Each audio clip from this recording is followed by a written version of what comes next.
Assalamualaikum warahmatullahi wabarakatuh. Malam ini kita akan membahas mengenai anger management, yaitu terkait dengan bagaimana kita bisa mengalirkan emosi kita menjadi potensi yang baik bagi diri kita. Ini adalah biodata saya dan aktivitas-aktivitas yang saya jalankan setiap harinya. Kemudian juga ini ada alamat medsos saya buat teman-teman yang ingin mendapatkan update-update mengenai kegiatan atau aktivitas saya, bisa dilihat di alamat medsosnya. Anger management adalah salah satu usaha kita untuk menjaga kesehatan mental kita, karena yang namanya kesehatan mental itu tidak akan terlepas dari yang namanya emosi. Dan salah satu jenis emosi itu adalah marah atau anger ya. Dan setiap orang itu pasti akan mengalami yang namanya masalah. Namun respon dari masing-masing orang tersebut dalam mengatasi masalahnya atau coping itu akan berbeda. Ya, salah satu respon dari coping itu adalah marah.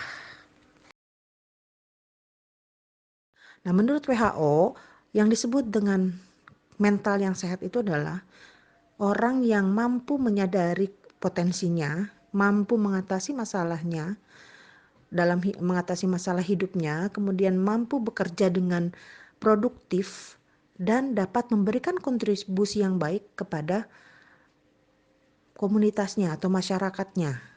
Jadi, apabila ada salah satu dari keempat kriteria tersebut yang tidak dipenuhi oleh orang tersebut, maka itu belum disebut dengan mental yang sehat.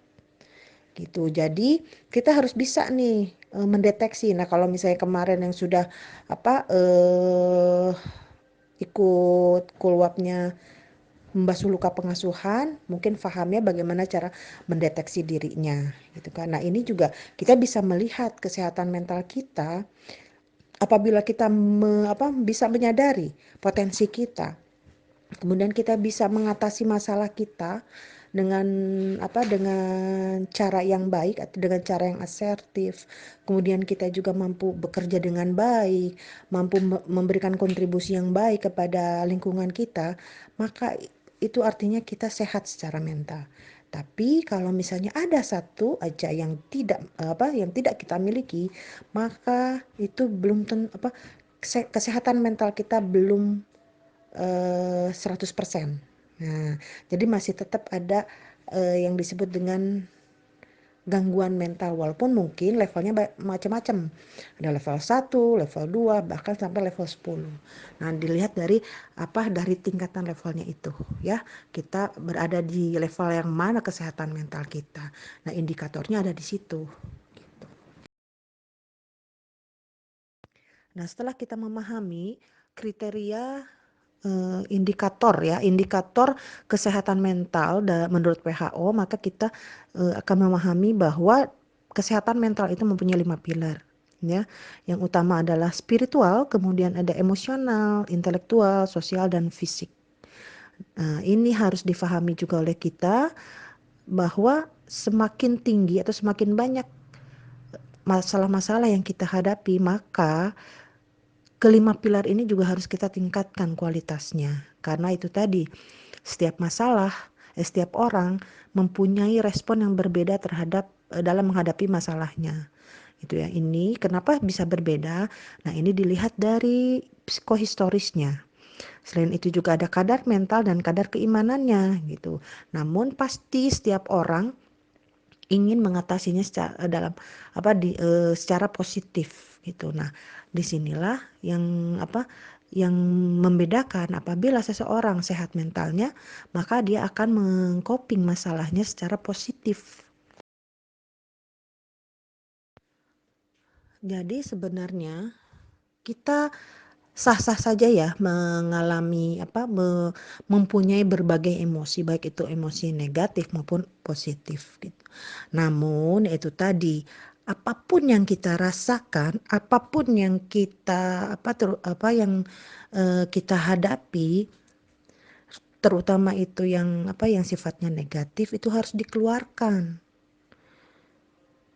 Jangan ditahan karena apa-apa yang harus dikeluarkan itu apabila ditahan maka dia akan menjadi sampah negatif yang bisa membahayakan jiwa kita, ya, jiwa dan mental kita gitu. Sementara segala sesuatu yang dikeluarkan itu juga harus dikendalikan, harus dikontrol agar apa-apa yang dikeluarkan itu tidak menghancurkan orang lain gitu. Kalau yang ditahan itu akan menghancurkan diri kita, tapi kalau dikeluarkan tapi tidak dikontrol, maka itu akan menghancurkan orang lain. Contoh misalnya kondisi saat ini ya sedang pandemi. Dari hasil penelitian itu dari awal pandemi sampai saat ini itu sekitar peningkatannya itu hampir 100%, ya.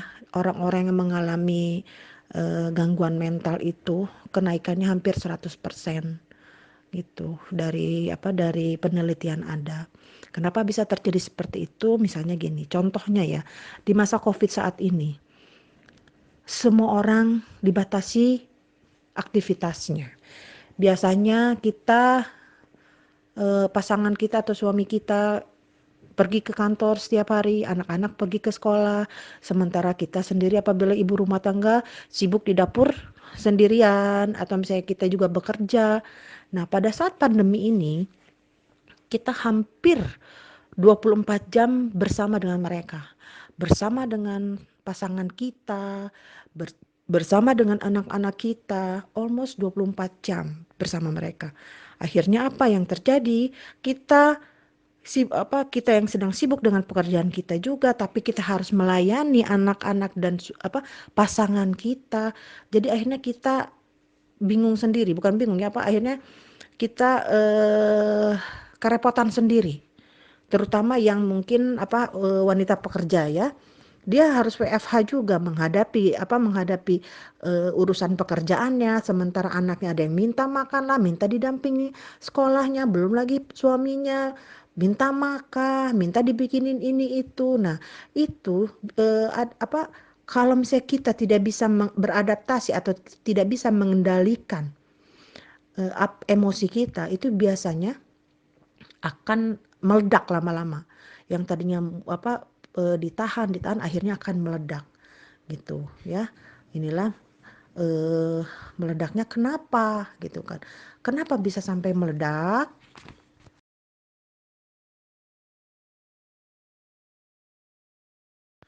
Kenapa kita akhirnya sampai frustasi, sampai emosi yang tadinya kita baik-baik saja hubungannya dengan suami, baik-baik saja dengan anak-anak, tapi di masa pandemi ini kita jadi gampang marah, anak-anak jadi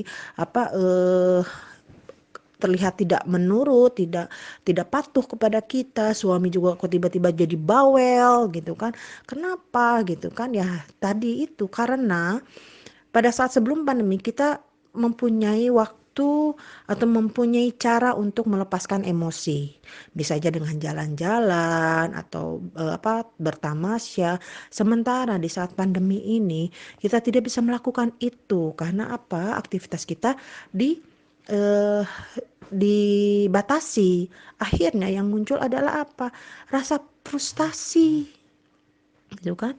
Frustasi itu apa gitu kan, ya frustasi itu adalah hambatan yang kita hadapi untuk mencapai sesuatu. Kita bingung, kita kesal karena kok kita ingin melepaskan emosi kita tapi kita tidak bisa gitu. Akhirnya kita melepaskannya kepada pasangan kita, kepada anak-anak kita, kepada orang-orang di sekitar kita, sehingga karena frustasi yaitu tadi kita tidak bisa mengendalikannya, akhirnya muncullah yang namanya marah gitu kan. Marah itu adalah pelampiasan dari rasa frustasi gitu kan, dari rasa frustrasi yang dikeluarkan secara agresif gitu. Nah, ini seperti contoh yang disebutkan oleh Bandura dalam bukunya tahun-tahun 79 adalah bahwa dalam kehidupan sehari pun perilaku agresif itu dipelajari dari model yang dilihat. Jadi oleh karena itu tidak salah apabila dalam masa pandemi ini, apabila orang tuanya frustasi dan mengeluarkan emosi negatif, maka anak-anak pun akan melakukan hal yang sama. Karena dia mencontoh dari lingkungannya, mencontoh dari orang tuanya.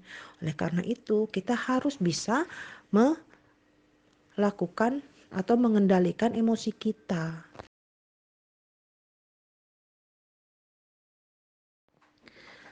Nah, bagi yang sudah mendapatkan seminar mengenai luka pengasuhan mungkin akan sudah mengetahui ya bahwa kehidupan kita saat ini itu dipengaruhi oleh peristiwa-peristiwa di masa lalu, masa kini dan masa depan.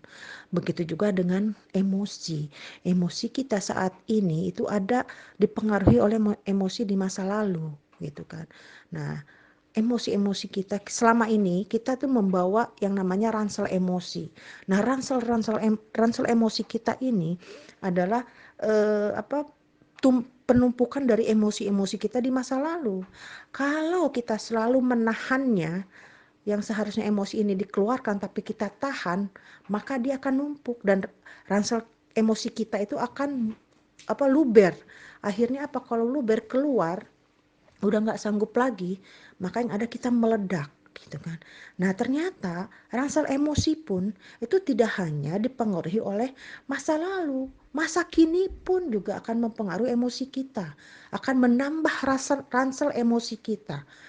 Bahkan masa depan pun akan emosi kita terkait masa depan itu akan menambah beratnya ransel emosi kita.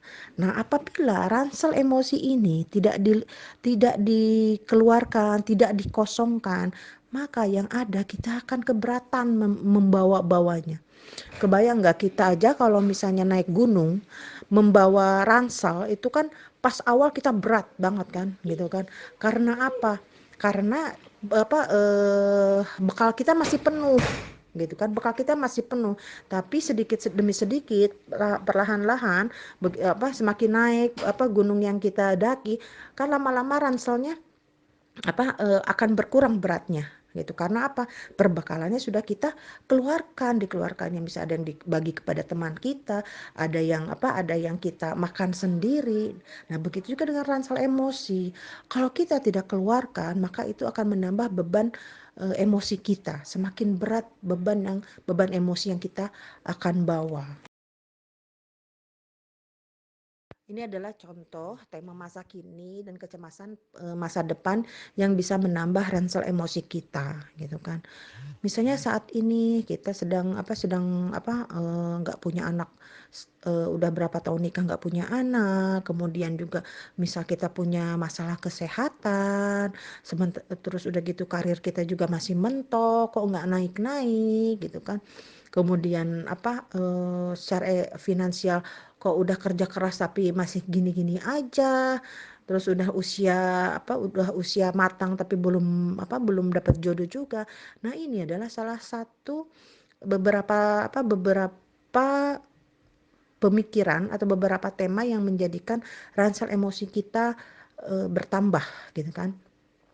Mungkin gitu kan orang awalnya mungkin nggak apa-apa gitu kan.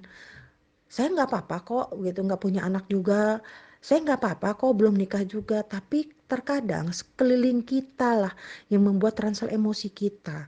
Nah, kalau kita tidak bisa mengcoping masalah tersebut dengan baik, kita akan jadi emosi gitu. Kalau kita tidak keluarkan setiap kali kita misalnya kapan isi, kapan nikah. Nah, kayak gitu. Kalau setiap kali kita mendengar hal tersebut dan kita tidak keluarkan gitu, itu lama-lama akan menjadi berat, akan menjadi penuh ransel emosi kita dan pada akhirnya akan meledak.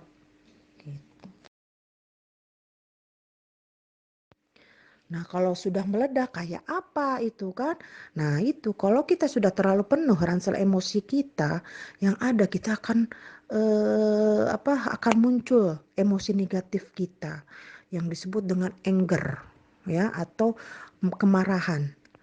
Nah, menurut Goleman pada tahun 95 di bukunya itu, bahwa anger atau marah itu adalah salah satu bentuk emosi yang di dalamnya meliputi adalah brutal, ngamuk, benci, kesal, jengkel, kemudian merasa terganggu, ada rasa pahit, tersinggung, bermusuhan, benci yang patologis. Kebencian patologis itu yang udah sampai menahunnya kebenciannya nyaris mirip seperti dendam. Nah, seperti itu. Kebayangkan gitu, ini bagaikan tabung gas yang disulut api gitu. Jadi meledaknya bisa seperti itu. Kalau misalnya kalau kita selalu menahan atau kita tidak bisa mengontrol emosi negatif kita.